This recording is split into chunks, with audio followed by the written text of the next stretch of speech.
Hey, I'm Andy. If you don't know me, it's probably because I'm not famous. But I did start a men's grooming company called Harry's. The idea for Harry's came out of a frustrating experience I had buying razor blades.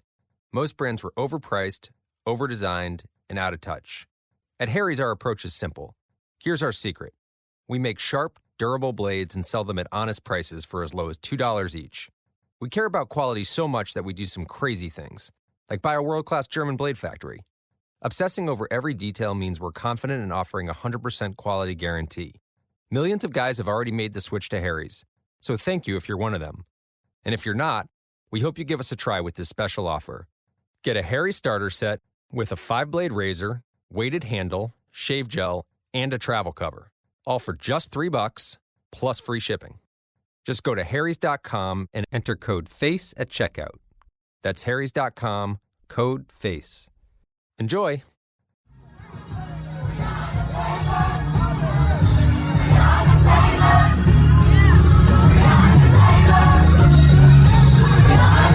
This is Make It Plain.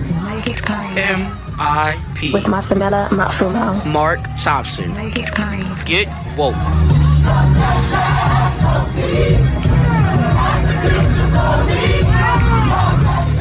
Folks, once again, we've got to talk about this jobs report. We do it every month. We do it with our dear friend, Chad Stone, Chief Economist with the Center on Budget and Policy Priorities. Saw a headline, I think it was in The Hill, that this jobs report makes it even more necessary and prudent, the stimulus or package that Joe Biden is trying to get through Congress. Whereas in the past, it was Donald Trump not trying to do anything. So I think this makes the case. We shall see. We'll find out with Chad Stone. Chad, welcome back, buddy. How are you, man? I'm good, Mark. How are you? I'm just fine, just fine. So what do we know about this jobs report? So it was 49,000 jobs in January, Right. Added, which is not a big number. It's not a big number, and I put out a blog post from the Center on Budget on Friday, but it went out late in the day, looking at all this, and 49,000 jobs. That's very low. And it's less than a quarter of the job losses that we experienced in December. In January, we get revised numbers on the payroll jobs back for a couple of years, and it changes around the levels and patterns a little bit. So it turns out that December was worse than we thought, with 224,000 job losses, and we only got 49,000 back in January. So, and only 6,000 of those were private sector jobs. There's a temporary rebound in education jobs, but I always bore you and your listeners with discussions about seasonal adjustment, but because the normal pattern of schools opening and closing and various things like that, the education numbers are probably messed up when you try to remove the normal seasonal factors. So yes, there was an increase in education jobs, both private and public. But state and local government jobs are still down 1.3 million from February, and 1 million of those are education jobs. So it's a situation, and basically job creation rates, I should say, has basically leveled off. We've been about the same amount of jobs below the February level for several months, which is about 9.8 million jobs down from February. That's still a big jobs hole. Big deficit. So we've also talked a lot about the intersection of low-wage jobs, low-wage workers, COVID, etc. Makes sense. January, some schools trying to reopen. First, let me ask this. Would you put some of these education jobs in the category of the low-wage job? Well, education jobs include bus drivers, custodians, not just teachers, and in many states, teachers are low-paid jobs, especially in elementary school. Because the reason I'm asking, as you said, if these 49,000, how many of the 49,000 did you say are attributable to education? I didn't say, but it's a portion of them. Those education jobs, and I have to check my cheat sheet here. So we had professional and business services, public and private education had gains. Leisure and hospitality, no surprise. Retail trade, no surprise. Healthcare and transportation and warehousing were the industries that had losses. And those kind of offset each other, except to the tune of 40-some thousand. But those were the big movers, the big ups and downs with those sectors. Yeah. So, well, we've been following the education or the school reopenings, and that's even up and down. So this is still no real, it's nothing stable, nothing to hang your hat on, because schools are going to open and close some more. Right. And people are going to get sick some more. And I dare say, many of those people who are in those jobs, you mentioned leisure and hospitality, are probably not high up in the queue to get the vaccine. Probably so. They're younger. Their leisure and hospitality is not essential. So yeah, they're probably down there. Yeah. On the education thing, this was in the grand scheme of things a little blip compared with what happened since February. So education jobs are still way down compared with February. Okay. Yeah. And as your headline attests to in the most recent piece on Friday, we're still looking at many of these low-wage workers. These are also workers of color. Again, this is the reason why you need stimulus, don't you, right now? I mean, this would help at least for people to make it over. And I think Biden is even also talking about the extension of unemployment benefits, right? Oh yeah. So it's important, I think, to describe the package as stimulus and relief, because as long as COVID is driving the show, it's dangerous for many people to go back to work, and there are reasons why they can't go back to work. So you want to relieve them, you want to help them out financially, and you want to keep them home until you get the virus under control. So that's why the relief measures are really important, and there's a lot of hardship. 2020 just built up hardship.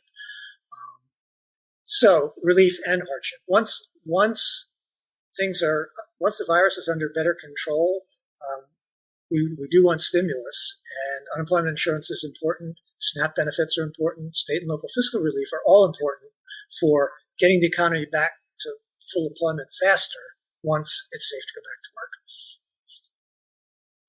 And so really, we don't have any reason to believe that this is just going to get better on its own, do we, Chad? Well, not on its own, but as we roll out, as we do testing, tracing, vaccination, it's really the vaccines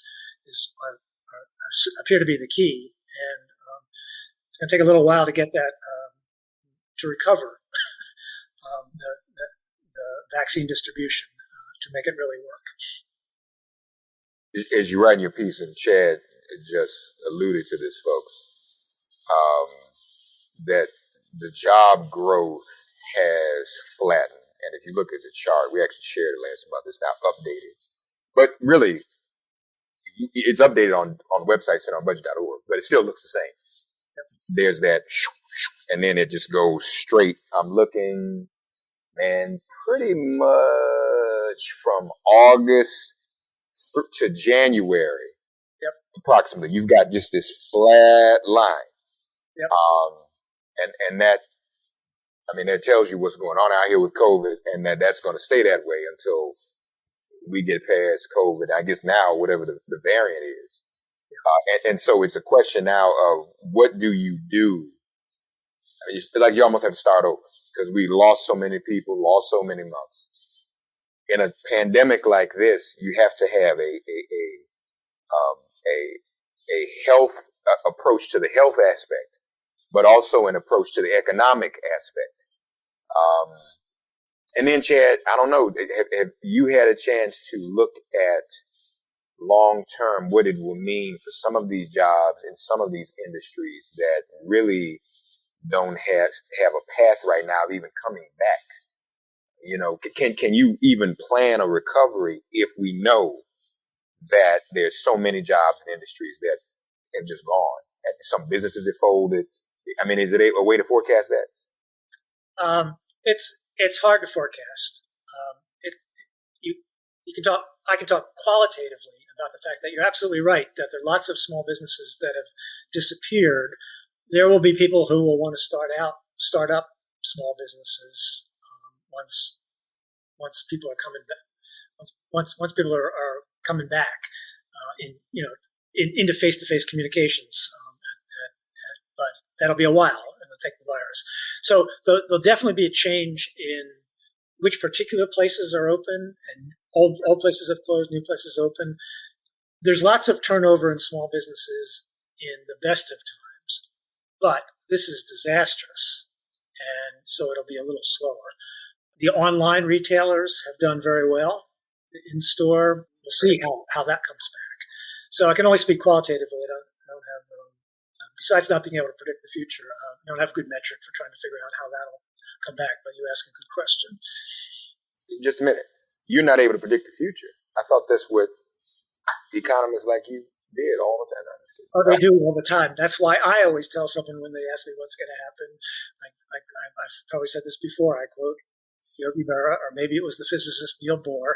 Prediction is hard, especially about the future. And I live with that.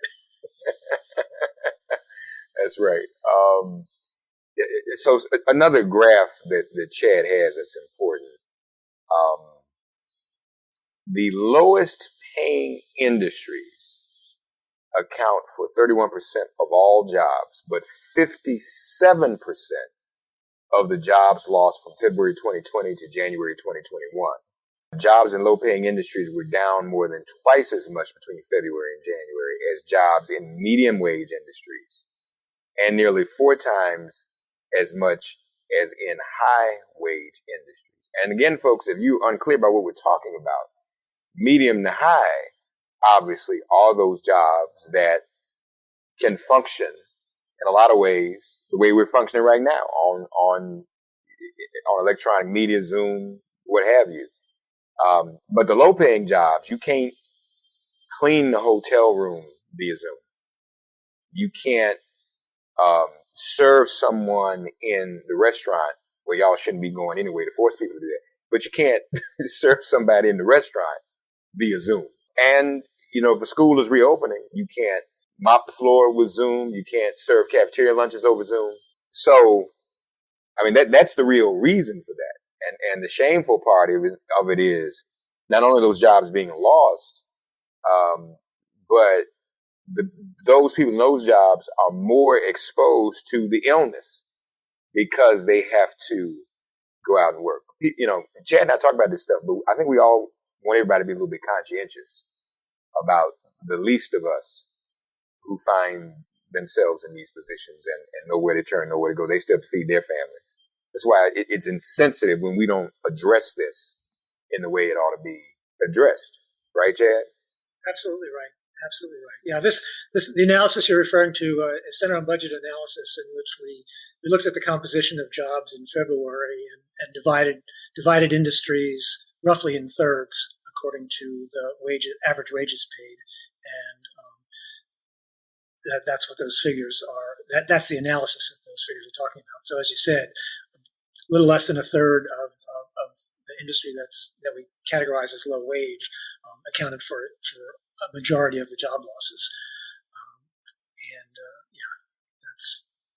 And leisure and hospitality, as we said at the beginning, was one of the big losers in January. And of course, that's in that bottom sector.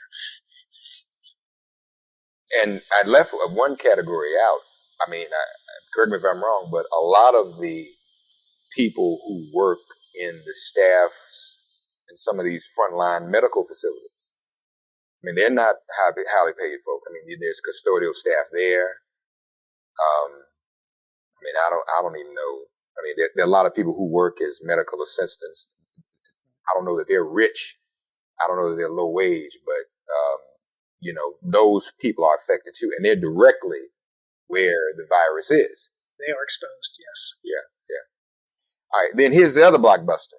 And we invite you to read Chad's updates on his piece. We've been talking about this for a while now, but, when the jobs report comes out, he's able to update it even more.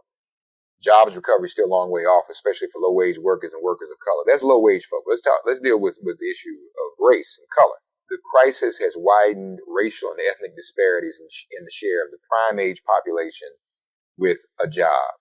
The prime age population is age 25 to 54.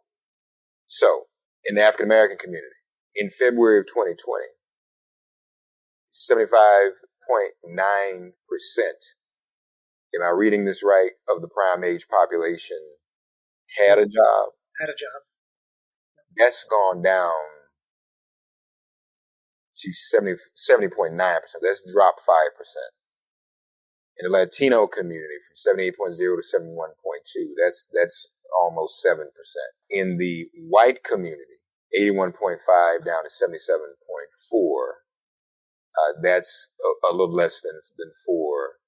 So again, the disparities that we always see in employment and unemployment to begin with, we see even in COVID, but even more disproportional because COVID has been so intense, so rapid. So it's barely been a year. Well, it's been a year if we count January 20. So it's been a year, and we see how much it has dipped. That's not good. That's right. So in the numbers that you quoted, there's two important facts. The first is that the level of the percentage of the population of the prime working age population with a job is lower in Black and Latino communities than among Black and Latino workers than among white workers. And the drop since February has been bigger for Black and Latino workers compared with white workers.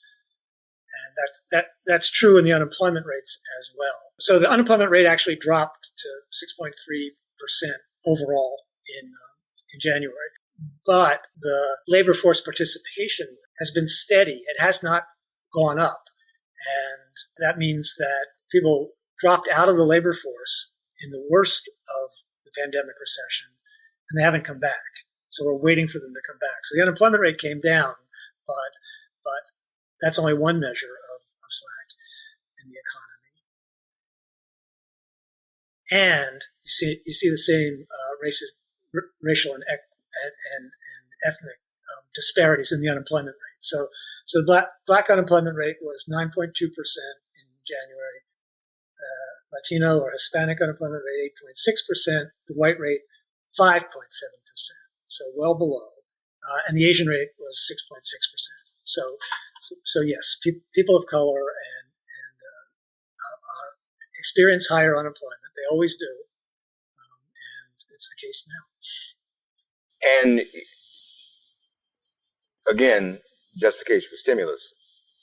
You really can't, as a president, can you plan even or talk about job creation while the pandemic is still even raging? I don't know that you can you? You want to focus on getting COVID under control and relieving hardship, and that's what most of the rhetoric should be about, and I believe is about this package that Congress and the president are considering. And there will be the add-on benefit of stimulus once those other two things are under better control. In fact, I'm still saying stimulus. I think that someone in the administration actually said it really should not be looked at even so much as stimulus. It should be looked at as what you just said. This is hardship. I think Larry Summers was saying, this is stimulus. But like, well, no, you shouldn't even put it, you probably should not even put it in the same exact category as stimulus per se, right? Because of the hardship. Right. As I said, it will have a knock-on effect as stimulus when the other stuff is under better control. But it's not the primary thing that we're going for right now. We're going for controlling COVID and relieving hardship. So yeah, folks, we're still a long way off. That shouldn't be a surprise to anyone. We're thankful we have the Center on Budget and Chad Stone to keep us informed and give us the clearest analysis on what is going on here and what can be done about it. And for at least the past 4 years, they've been consistent while the other regime was in power in pointing out what needed to happen. It is a nonpartisan organization, but their advice is available to all to question whether partisans choose to take their advice. I think we are closer to right now an administration who will take that advice. How long Chad and I have been talking about the extension of unemployment and issues like this. So this is all very, very important. Chad's latest. Also, follow Chad CBPP for Center on Budget and Policy Priorities. Chad CBPP on Twitter. And of course, he's with us every month. Thank you, buddy. Oh, you're welcome. Always a pleasure. You too. Thanks for getting woke and listening to Make It Plain. Please remember to listen, like, subscribe, and wherever you get your podcasts, please give the show a 5-star rating. And please do spread the word. Let's all continue to pray for each other during this pandemic and this police-demic. If all hearts and minds are clear, it has been made plain.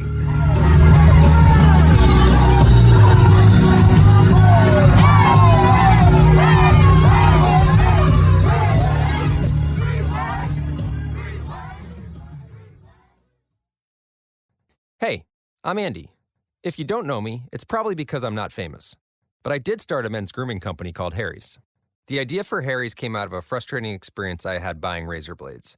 Most brands were overpriced, overdesigned, and out of touch. At Harry's, our approach is simple. Here's our secret. We make sharp, durable blades and sell them at honest prices for as low as $2 each. We care about quality so much that we do some crazy things, like buy a world-class German blade factory. Obsessing over every detail means we're confident in offering a 100% quality guarantee. Millions of guys have already made the switch to Harry's, so thank you if you're one of them. And if you're not, we hope you give us a try with this special offer. Get a Harry starter set with a 5-blade razor, weighted handle, shave gel, and a travel cover, all for just $3 plus free shipping.